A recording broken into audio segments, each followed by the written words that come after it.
Hi, guys. Welcome tonight to my third podcast. Let's talk about sex. And tonight I'm going to talk about how do you have effective communication with your partner. I'm going to talk about, and I'm going to start about talking about the importance of communication. Did you know that group sex or threesome is a top fantasy for both men and women? Many couples consider the option of a threesome or a group sex, but finally never decided to move forward. And interestingly, they use this topic to spice up their sex life or use it as a foreplay. Do you know that playing with fantasies can be hot? And even talking about them with no intention of trying may be stimulating and engaging? Lev Starovich, a well-known therapist, explained in his book that there are reasons that partners decide to split, and the main one is because they cannot communicate effectively. They cannot talk about their fantasies, their fears, or desires.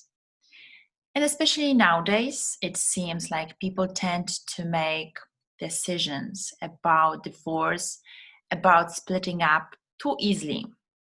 In the past, consistency was a value. Not anymore.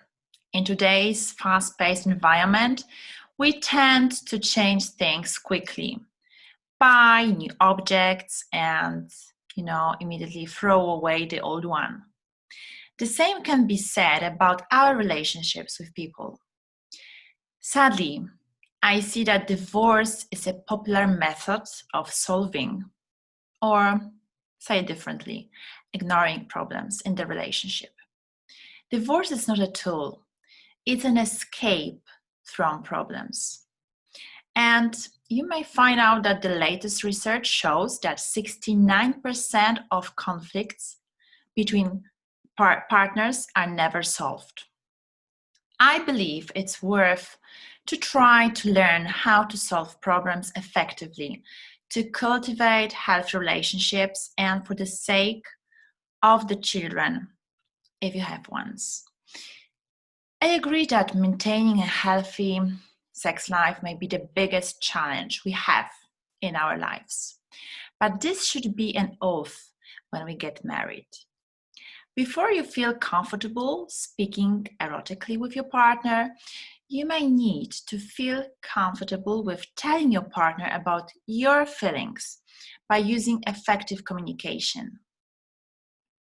Many of us are not aware that we can have healthy arguments with our partner. And psychologists say that arguing is better than being indifferent, as it shows emotions and gives the hope for interaction and communication.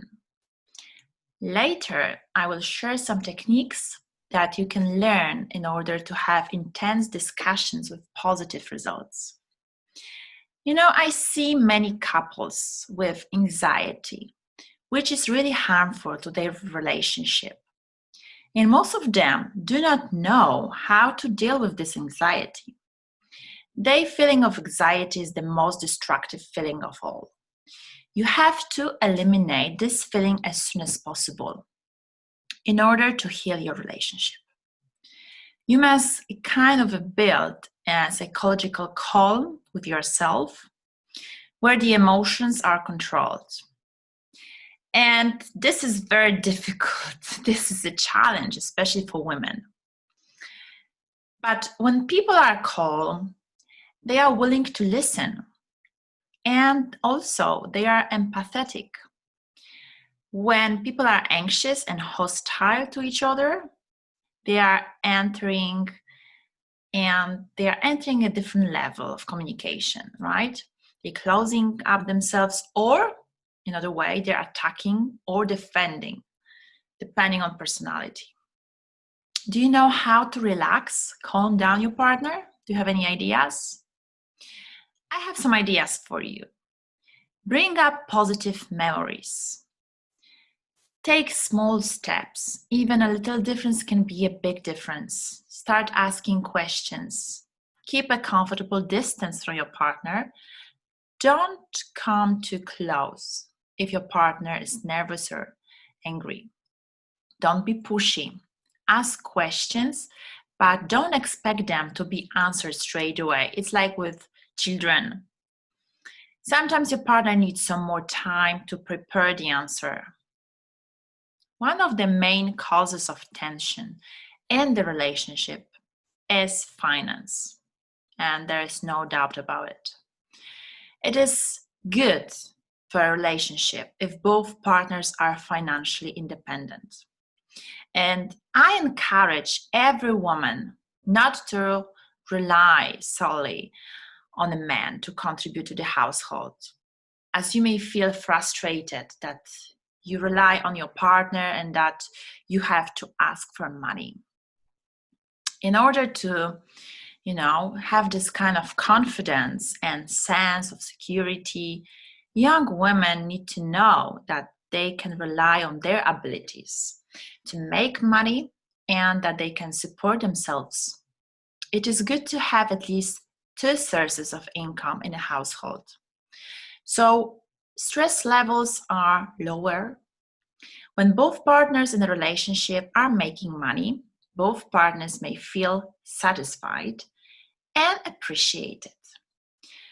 Compared to the situation where only one partner is contributing to the household. And of course, when you have small or ill children, you should not consider yourself as a non-contributing member of the household. And if you devote your time to your children, but when they are old enough, they go to school, it's time to find yourself some source of additional income.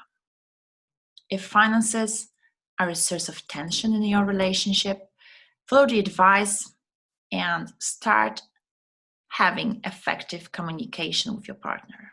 Talk about it. Talk about your finances, your ideas, how you can change things. Sometimes, and basically not sometimes, always means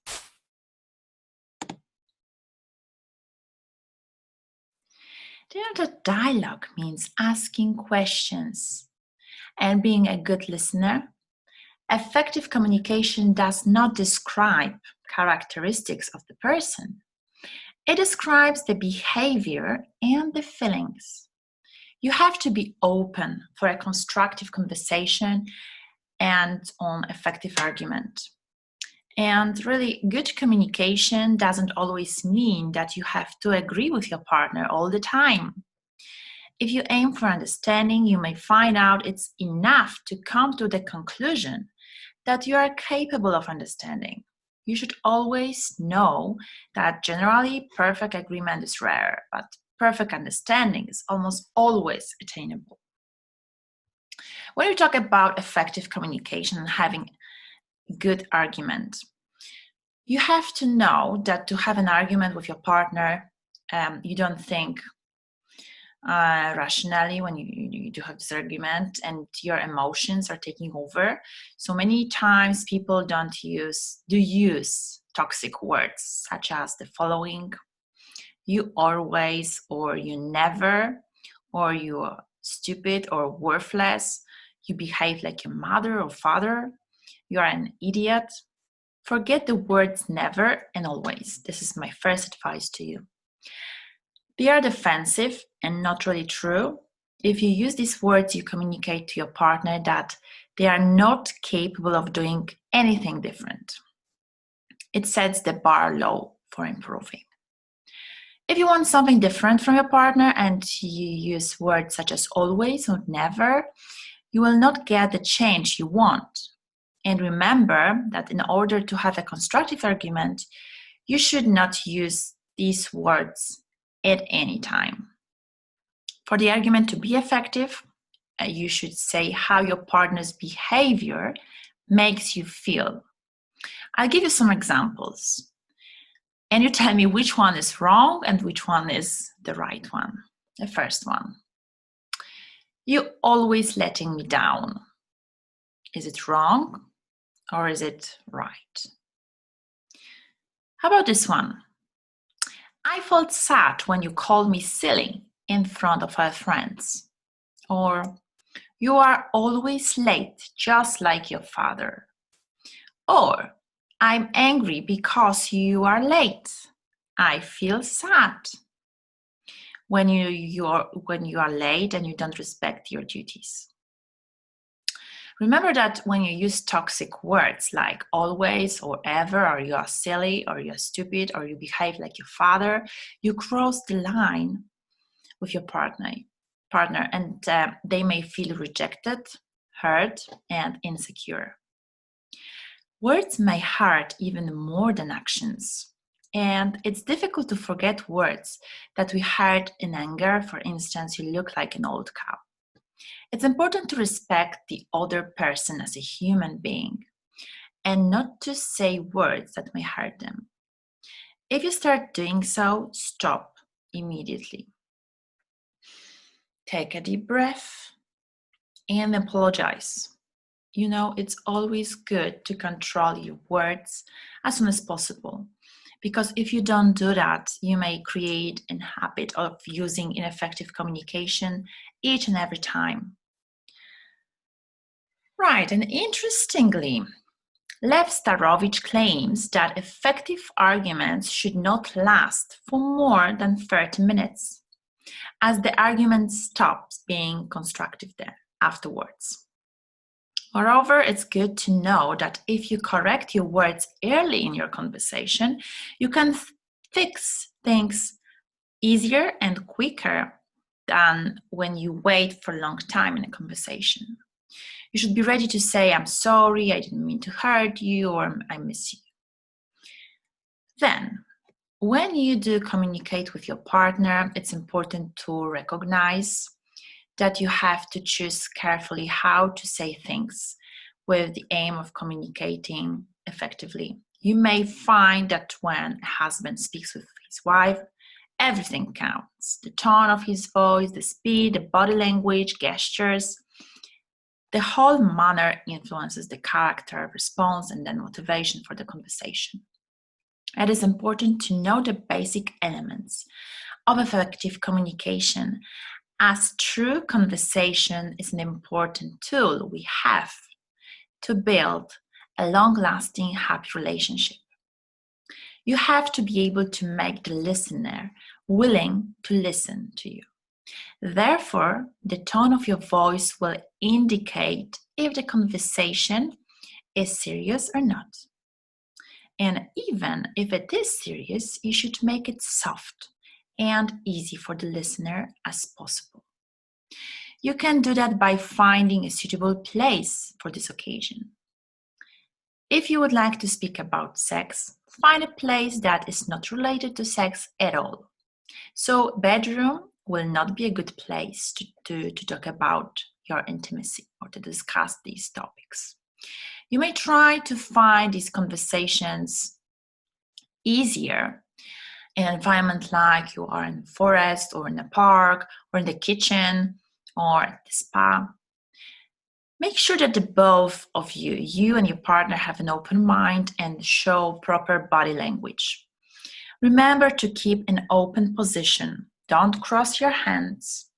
When you do have a conversation, sit, breathe, use gestures similar to your partner's. Adapt your tone of voice to the mood you want the conversation to go. Build trust. You have to build trust. Then you will be more successful in your relationship. And if you trust your partner, your sex will be better. In other words, trust leads to more intimacy. Do you know how to build trust? First, show your partner that they can rely on you. Never tell your secrets to anyone. Show your commitment, show interest in your partner's interests or goals. Treat your partner as a friend. It is the best way to actually, you treat your partner as a friend, because you will not hurt your friend most of the time, right? And you always are friendly, use a proper language. There's one technique which is called pretend as you are a stranger to your partner. And actually, the research shows that we can communicate with our friends better than with our partners. We have more patience with our friends and tend to give them the benefit of the doubt. We listen to our friends and we ask for advice. So, talk to your partner as he is a total stranger to you. Forget what you know about your partner's needs and imagine you learning about your partner from the beginning. What questions would you ask? What you are going to hear may really surprise you. As when we know each other for years, we start to assume things and we assume that we know everything about our partner, the need, but it's not true. We change over the years, we become more mature, more aware, and more demanding. When you have a conversation with your partner, visualize that your partner is your friend and start a conversation. Try to create a relaxing atmosphere. Play a game with your partner. Honesty hour, for example. See how that changes the way you talk to your partner. For example, let's say your partner left their dirty clothes in the bathroom on the floor yet again. When you are talking to your partner, you blurt out something like, it's a joke? Do I look like your maid? How many times do I have to pick up your clothes? Instead, you can reframe this message and say it as you talk to your friend. Can you pick up these clothes, please? It would be great if you could try to do that every day. You have to be aware that some intentions are good and that some actions are painful to your partner. If you understand to define that, you will reach an agreement. If you know that some behavior may be painful for your partner, why would you like to hurt them? You don't hurt friends, right? Why would you hurt your partner if you consider your partner as a friend? Both men and women communicate totally differently. While men communicate directly, so they are very straight, up to the point, women communicate indirectly. They mean more than what they say. And if couples are not aware of this evident difference, they may have serious problems in communication. In fact, did you know that indirect, ineffective communication is a very common cause of problems in the relationship? Well, indirect communication means that the speaker doesn't communicate his or her intention clearly. For example, are you done with that? A man will probably respond, no, I have to spend another hour finishing my work. And this way, man is going to fail and hurt the woman's feelings as he thinks he's going to answer the objective question, not the need. And when woman nods, it does not always mean that she agrees with the speaker. Many people believe that women, and when they are smiling, she may be smiling. In a self-defense act, doesn't mean that she's smiling because she liked the situation. It may be completely the opposite. She might be smiling because she's stressed. And when a woman say no, sometimes she means maybe. It all depends on the context of the conversation. A woman can change her mind many times just like that. And often she doesn't know what she wants. Sometimes she feels like doing something, and other times she might not be up for it. And you should mention the reason you would like to talk with her at the beginning of the conversation. Don't hide the real reason behind some different reasons. It is better to be straight to the point, especially when it comes to men.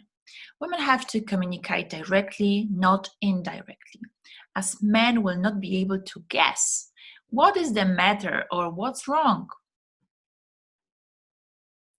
How about pillow talk? Have you ever heard about pillow talk? Well, Pillow talk is engaging both partners in conversation after having good sex. As the oxytocin hormone is produced during sex, couples are more willing to open up and disclose their fantasies after having great sex. Women who've achieved an orgasm during sexual intercourse talk more and are more engaged in the pillow talk than men. They are willing to share their secrets, which increases intimacy, which in turn may increase sexual desire. And interestingly, research shows that love helps to grow the feeling of sexual desire. In other words, it's worth having great sex to create a close relationship, no matter if you are in a new relationship or one that is decades old. The time you spend with your partner before you go to sleep is a great opportunity to build an emotional bond and focus on each other. And actually, the research shows that we tend to be less stressed just before sleep or early in the morning. And so instead of watching movies or television or Netflix, it's good idea to focus on pillow talk with your partner. 1 hour before you go to sleep, interact with your partner.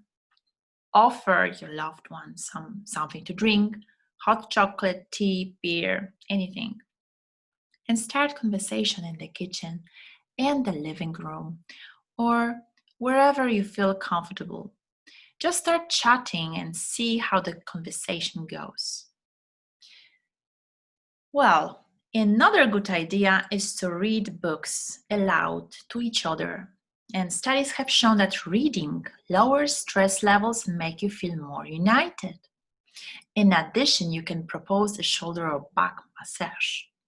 Try hugging just before you sleep or taking a shower or bath together to make your dreams more positive. Create a ritual with your partner,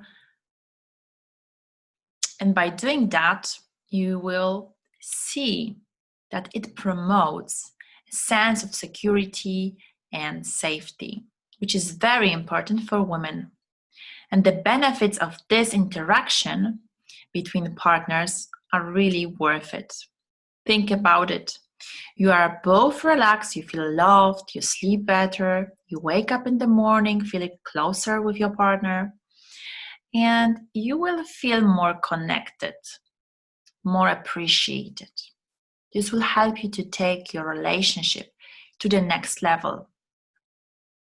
Talk to your partner more openly about your fantasies. Try something new and start experimenting. How do you have a conversation that will increase the passion in your relationship? Well, many people in their relationship talk mostly about the work or business. I will tell you some topics that you can start discussing to feel more engaged with your partner and to build more passionate conversations. Ask about a hobby or a passion. Talk about your passions. Share your passion with your partner. Just talk about it. Then talk about your dreams and your goals. Ask your partner about theirs. Recall positive memories. Look at photos together. Talk about things that scare you. Talk about different relationships, celebrities, friends. Share your opinion about those relationships. But remember to avoid speaking about your previous partners. Don't compare your partner to anyone. Ask your partner about their favorite positions and why. Now I have some questions to you. If you have a partner, can you talk to them about your fantasies? This is the first question. The second question, imagine yourself talking to your partner. What is the tone of your voice? Do you speak rather slowly or rapidly? Well, just to summarize, I would like to again sum up the the basic principles of effective communication between partners. The first one, open your mind to listening. Don't judge, don't criticize, and don't call your partners names. Present an open position, maintain an eye contact, and be present in the conversation. Of course, adapting the right tone of your voice is really important. Tell the truth. Use dialogue and not monologue. Let your partner speak. Don't dominate the conversation. Use humor to release the pressure. Calm down and take breaks if necessary. Ask some open questions. How was your day? How do you feel about that? Or, darling, can you spank me tonight? Show respect and be kind to your partner. Imagine that you talk to your friend. Aim for understanding and not an agreement. If you want to improve your sex life, you and your partner have to be both proactively engaged. Look at her body language. Notice if she's stressed, she's representing the open body language or a closed one, and then use appropriate words. If a man smiles, it means that everything is fine. Men only smile when they are happy and sound. Don't underestimate your man. Don't speak publicly about your partner's bad habits or behavior because they might be very, very, very, very hurt about this. Men should use their masculinity and women should use their femininity. Be calm when you speak with your partner. If your partner is angry, ask them to cool down. Otherwise, the conversation will not be constructive. And that's all for tonight. Thank you very much for listening and watching to my podcast. Have a great night.